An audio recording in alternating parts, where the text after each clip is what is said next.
नमस्कार। आज हम अध्ययन करेंगे प्रकाश विद्युत प्रभाव के प्रायोगिक परिणाम, experimental result of photoelectric effect. जैसा कि हमने प्रीवियस चैप्टर में बताया कि फोटोइलेक्ट्रिक इफेक्ट के लिए एक क्वार्ट्ज या कांच की नली यूज करते हैं, जिसमें फोटोसेंसिटिव मटेरियल लगाते हैं, उस पर लाइट इंसिडेंट करते हैं, आपतित करते हैं। कैथोड होता है, एनोड होता है। उसको कम्यूटेटर के थ्रू कैथोड और एनोड की पोलैरिटी हम चेंज कर सकते हैं। बैटरी कनेक्ट होती है, एमीटर और वोल्टमीटर कनेक्ट होता है, और यहाँ एक रियोस्टेट कनेक्ट वेरिएबल जो वोल्टेज डिवाइडर जो है वो कनेक्ट होता है। और इस प्रकार से अब इस एक्सपेरिमेंटल रिजल्ट में जब लाइट इंसिडेंट होती है तो इलेक्ट्रॉन यहाँ से इजेक्ट होते हैं, एनोड की तरफ जाते हैं। जिनकी काइनेटिक एनर्जी या गतिज ऊर्जा ज़्यादा होती है वो तो एनोड पे पहुँच जाते हैं। बाकी जो इलेक्ट्रॉन है वो कैथोड के आसपास फ्री स्पेस चार्ज बना लेते हैं। अब इसके सबसे पहले विभव का प्रभाव इस पे कि यहाँ पर वोल्टेज जब इंक्रीज करते हैं तो वोल्टेज इंक्रीज करने के साथ साथ करंट भी इंक्रीज होता है, और जो स्पेस चार्ज था वो एनोड की तरफ मूव करने लग जाता है। और एक ऐसी सिचुएशन या सैचुरेशन आता है कि जब सारा जो फ्री स्पेस चार्ज कैथोड के पास है वो एनोड के पास पहुँच जाता है, तो उस केस में सैचुरेशन करंट या संतृप्त धारा प्रवाहित होने लग जाती है, कॉन्स्टेंट रूप से करंट इसमें पास होने लग जाता है।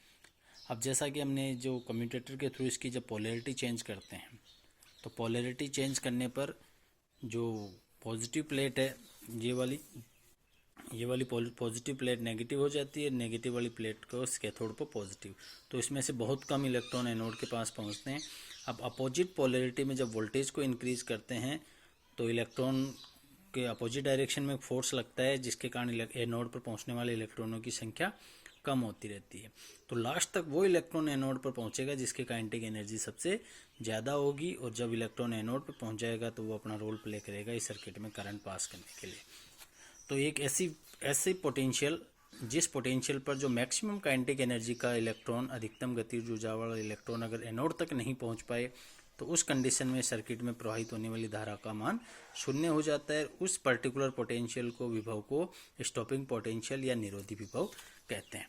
तो आपतित किरण की एक निश्चित आवृत्ति के लिए डायोड पर ऋणात्मक विभव एनोड पर ऋणात्मक विभव वी नोट, जिस पर प्रकाश विद्युत धारा का मान शून्य हो जाता है, निरोधी विभव या स्टॉपिंग पोटेंशियल कहलाता है। और इस अवस्था में मैंने पहले बताया कि जो मैक्सिमम काइनेटिक एनर्जी वाला इलेक्ट्रॉन है वो लास्ट तक करंट में रोल प्ले करता है। तो यहाँ स्टॉपिंग पोटेंशियल के इक्विवेलेंट जो काइनेटिक एनर्जी है associate with the stopping potential वो मैक्सिमम काइनेटिक एनर्जी होगी, और that is equals to 1/2 mv²। ये इलेक्ट्रॉन की अधिकतम गतिज ऊर्जा है, और यहाँ वी नोट स्टॉपिंग पोटेंशियल है। यहाँ सर्किट में दिखा रखा है, ये डायग्राम जो ग्राफ है उसमें दिखा रखा है कि जब अपोजिट पोलैरिटी में वोल्टेज को बढ़ाते हैं तो धारा का मान कम होता है, और उस विभव पर जब धारा का मान शून्य हो जाए तो उसको स्टॉपिंग पोटेंशियल कहते हैं। दूसरा, विद्युत धारा पर तीव्रता का प्रभाव। तीव्रता क्या होती है? एकांक क्षेत्रफल पर आपतित होने वाले फोटोनों की संख्या प्रति second. Number of photon incident per unit area per second is known as intensity of light. अब यहाँ अगर एक पर्टिकुलर फ्रिक्वेंसी या एक नियत आवृत्ति से अधिक आवृत्ति के फोटोनों की संख्या जितनी ज़्यादा होगी वो फोटोन उतने ही ज़्यादा इलेक्ट्रॉन इजेक्ट करेंगे, और जितने ज़्यादा इलेक्ट्रॉन अगर यहाँ से उत्सर्जित होंगे उतना ही ज़्यादा आवेश होगा, और जितना ज़्यादा आवेश होगा उतने ही ज़्यादा करंट होगा, बिकॉज I = Q/T। तो इंटेंसिटी इंक्रीज होने के साथ साथ करंट इंक्रीज होता है। तो यहाँ देखो तीन इंटेंसिटी, अलग अलग इंटेंसिटी के लिए क्या दिखा रखा है? धारा का मान। ये पहला है intensity I1, intensity I2, intensity I3। Intensity I3 का मान सबसे ज़्यादा है। यहाँ ये जो एक्सेज है वो करंट को रिप्रेजेंट कर रहा है, ये जो एक्सेज है ये धारा को रिप्रेजेंट कर रहा है, ये वोल्टेज को रिप्रेजेंट कर रहा है। तो यहाँ देखो, यहाँ इंटेंसिटी इंक्रीज करने के साथ साथ करंट का मान इंक्रीज होता है। अगर आवर्ती नियत हो तो आवर्ती नियत है तो स्टॉपिंग पोटेंशियल का मान फिक्स रहेगा, क्योंकि स्टॉपिंग पोटेंशियल किससे संबंधित है? अधिकतम गतिज ऊर्जा से। नंबर ऑफ फोटोन जितने ज़्यादा होंगे इलेक्ट्रॉन उतने ज़्यादा उत्सर्जित होंगे, लेकिन अधिकतम जो गतिज ऊर्जा है वो आवर्ती से संबंधित होती है, इसलिए आवर्ती, ये जो स्टॉपिंग पोटेंशियल है वो आवर्ती पर निर्भर करेगा, और इंटेंसिटी पर धारा का परिमाण निर्भर करेगा। जैसा कि यहाँ दिखा रखा है कि प्रकाश की जितनी ज़्यादा तीव्रता होगी उतना ही ज़्यादा फोटो इलेक्ट्रिक करंट होगा। अब प्रकाश विद्युत धारा पर आवृत्ति का प्रभाव।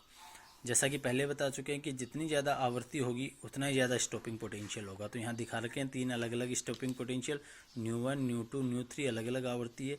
जिसकी आवृत्ति जितनी ज़्यादा होगी उसके लिए स्टॉपिंग पोटेंशियल का मान उतना ही ज़्यादा होगा, आवृत्ति उतनी जितनी कम होगी स्टॉपिंग पोटेंशियल का मान उतना ही कम होगा। और अगर इंटेंसिटी को अगर फिक्स कर दें कि तीव्रता को नियत कर दिया और आवृत्ति अलग अलग की, तो आवृत्ति अलग, तीव्रता अगर समान होने के कारण जो सैचुरेशन करंट है वो तो सेम होगा, लेकिन स्टॉपिंग पोटेंशियल का मान अलग अलग आवृत्ति के लिए अलग अलग होगा। तो इस प्रकार से प्रकाश विद्युत प्रभाव के प्रायोगिक जो परिमाण है वो इस प्रकार से। धन्यवाद।